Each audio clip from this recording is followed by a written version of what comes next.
Hey, J-Bro's popping in here. Yeah, I'm going to change things up a little bit. Not that it probably really matters, but going forward, I'm just going to give you guys a quick update on info of what I'm doing, what's working, what's not working with the mini skid.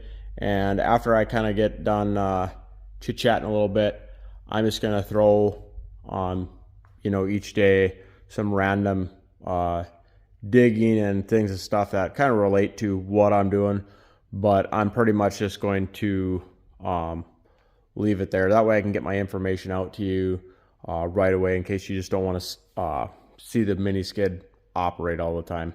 But anyway, main purpose of this video, I just want to give an update on the onboard charger and stuff like that. I just can't state how much I love having this charger on here. I love having the secondary battery on. As I mentioned before, I'm able to pop right in here and have that secondary battery run dang near all day. And of course, at the end of the day, you need to plug it in because it's relatively drained pretty good. But for the amount of hours it's running and stuff like that, it seems like the unit is able to pretty much maintain kind of whatever the temp is outside. So I think that's a pretty big win. So going forward, that's where that's at. I think that's just a total game changer. And then I'm over 150 hours now. I don't really remember the last time I changed the oil. I want to say it was at 100 hours. So next video I'm going to do is I'm going to jump on and check the oil and go through that end of it, because as another gentleman was mentioning, and I second this as well, just to be on the safe side, oil changes are not difficult. Filters are not expensive. It does not hurt to change your oil early and often to be on the safe side. Because, you're running these machines, let's say it's dusty, dirty, check your air filter, just blow it out. And if obviously it gets bad where you can't blow it out, just go buy a new one. Like I said, 150 hours here. I see zero signs of this machine slowing down. And I'll just reiterate again, the reliability for at least my rig with this Ratto engine has been just phenomenal. I mean, I have had zero issues with this engine, and the main reason I can only state for my experiences, I have stayed on top of maintenance. I changed oil right away when I got the machine. Same with hydraulic fluid. And I've probably done an oil change, let's just say anywhere from probably every 50 hours. I don't know. I can double check for that, but I have changed it early and often, and I have just checked it. It's not difficult to do. You just have to tell yourself to do it. With that being said, these tracks, honestly, I think in all reality, these got to be the best rubber tracks out here, because now you're talking, I've pushed 52 hours with these tracks. 0 times have these come off. Now, that doesn't mean you can still just probably free spin on sticky grass or some goofy surface. Like, you're not going to be spinning in gravel rock piles, You still want to avoid material getting into the track. With that being said, these tracks by far have got to be the best rubber tracks out there. Hence the reason why I paid $400 a crack for them, and I believe they're $500 a piece right now. With all that being said, mini skid's running great. I like everything. I'm going to do a quick walkthrough for an individual that had asked and a couple other people had asked. So basically on the controls here, this control here and this control here, this is your forward and reverse. So you can just, whichever way you want to go.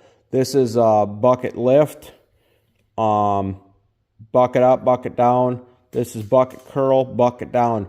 When you want to throw an attachment on, these 3 up here, usually I'm only using the 2 on this side. That's just where I tend to hook up my attachments. But those 2 there, they're ran by this control right here. These 2 here, they're ran by this control, and you just push this forward to, like, let's say an auger. This is going to drill a hole into the ground.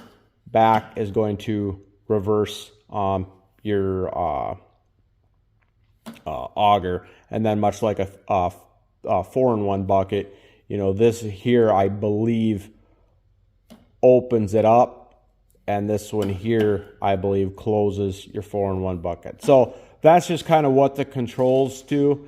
You know, I'll just go back for myself, being more of an old school guy.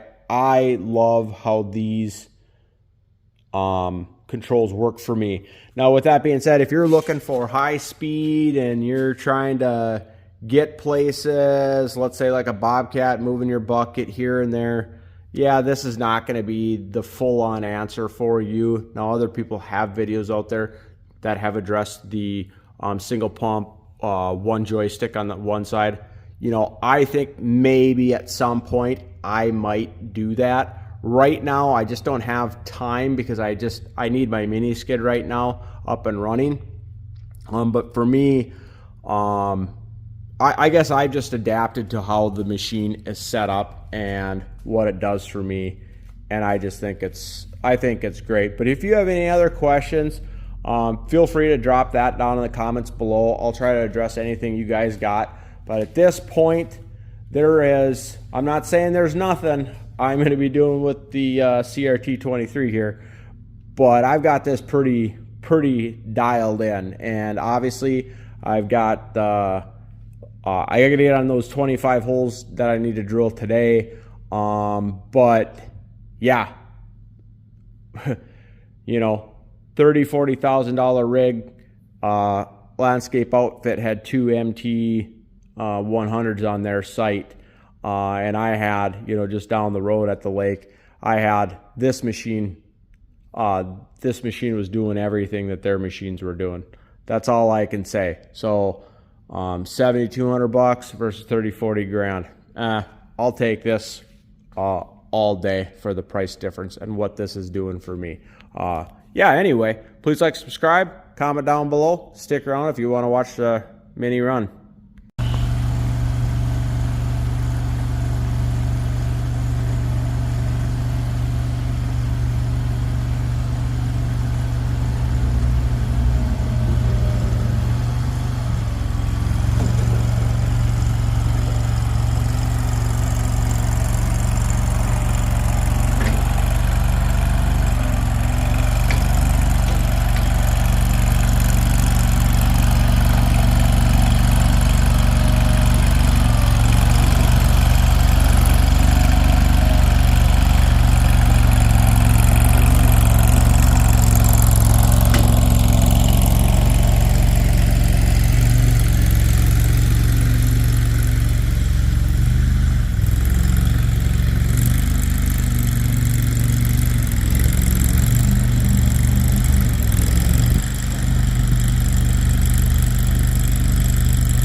Yeah, I'm just gonna take and cut this little edge out, fill this with gravel, and then I'm gonna take and get that black dirt moved out of there, cut a little bit more this way, take that dirt, throw it right there so I can get that in a spot to be hauled out, but then I can get gravel so you can set up that kennel and stuff. But I'm gonna quickly cut this out,